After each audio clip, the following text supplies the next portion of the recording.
কোন নবীর গোলামিতে তোমার কলিজায় আগুন লাগে? যে নবী চাইলে সৃষ্টির শ্রেষ্ঠ বাদশাহ হয়ে থাকতে পারতেন, দিনের পর দিন না খেয়ে থাকতেন। যে নবী চাইলে উহুদ পাহাড় স্বর্ণ হইয়া নবীর পিছে পিছে ঘুরত, আমার ওই নবী দিন দিন না খায়া পেটের ক্ষুধা নিয়া ইহুদির গুহা থেকে পানি তোলার চাকরি নিছে রে। যারে না বানাইলে আল্লাহ কিচ্ছু বানাইতো না। ওই নবী ইহুদির গুহা থেকে 1 বালতি 2 বালতি 3য় বালতি পানি টান দেওয়ার সময় রশি ছিঁড়ে বালতি ভিতরে পড়ে গেছে। ইহুদি আইসা রহমাতুল্লিল আলামিন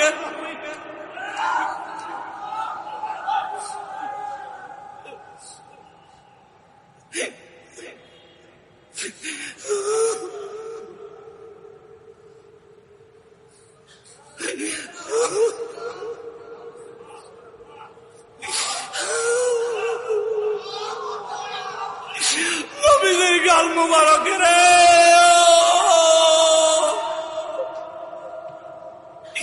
যে চেহারা মুবারকের জীবনে মশা বসে নাই, যে চেহারা মুবারকের জীবনে মাছি বসে নাই,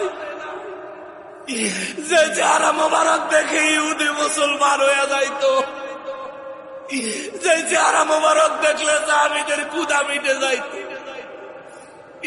যে চেহারা দেখলে 7 দিনের ক্ষুধা ইমাম হাসান হুসাইনের মিটে যাইতো,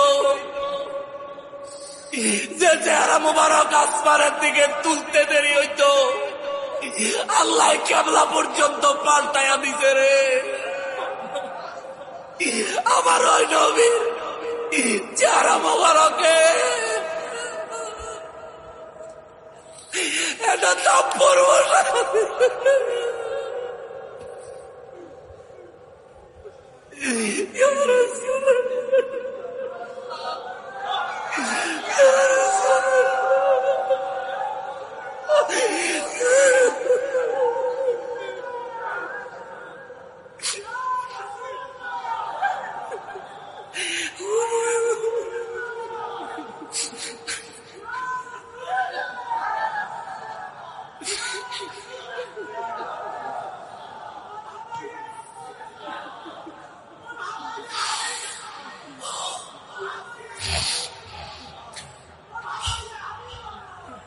আমার ওই দয়াল নবী রহমাতুল লিল আলামিনের নূরানী